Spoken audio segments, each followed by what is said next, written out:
నశించాలి నశించాలి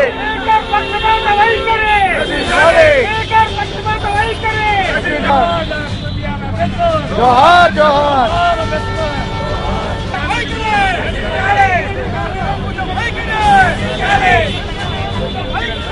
రాష్ట్రంలో ఉన్నాయో వాటి మీద మాట్లాడుతున్నప్పుడు మైక్ కట్ చేసి యూ కాంట్ స్పీక్ అని స్పీకర్ గారు చెప్పడం చాలా బాధాకరం. మరి రైతుల సమస్యల గురించి మాట్లాడటం తగదు అని చెప్పి ఆయన ఏ బేసిస్ లో అన్నారో మాకైతే అర్థం కాలేదు. ఇది కరెక్ట్ కాదు, మాకు మైక్ ఇవ్వాలి, దాని గురించి మేము మాట్లాడాల్సిన బాధ్యత మా మీద ఉంది. ఎందుకంటే ఈరోజు ప్రతిపక్షాన్ని గొంతు నొక్కేటటువంటి ప్రయత్నంలో భాగంగా అధికార పక్షానికి తొత్తుగా వ్యవహరించినటువంటి స్పీకర్ యొక్క చర్యలకు నిరసనగా మేము శాసనసభ నుంచి వాకౌట్ చేసి బయటకు రావడం జరిగింది.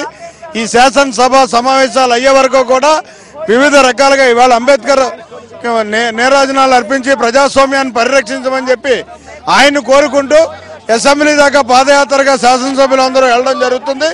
అదే రకంగా రేపటి రోజున కూడా మాక్ అసెంబ్లీ నిర్వహిస్తాం. అక్కడి నుంచి పట్టిసీమ ఈ ప్రాంతాలన్నింటినీ కూడా పర్యటించడం జరుగుతుంది. ప్రజల్లోకి వెళ్ళి వీళ్ళ యొక్క నిర్వాకాన్ని ఎండగట్టేటటువంటి కార్యక్రమం చేయబోతున్నాం.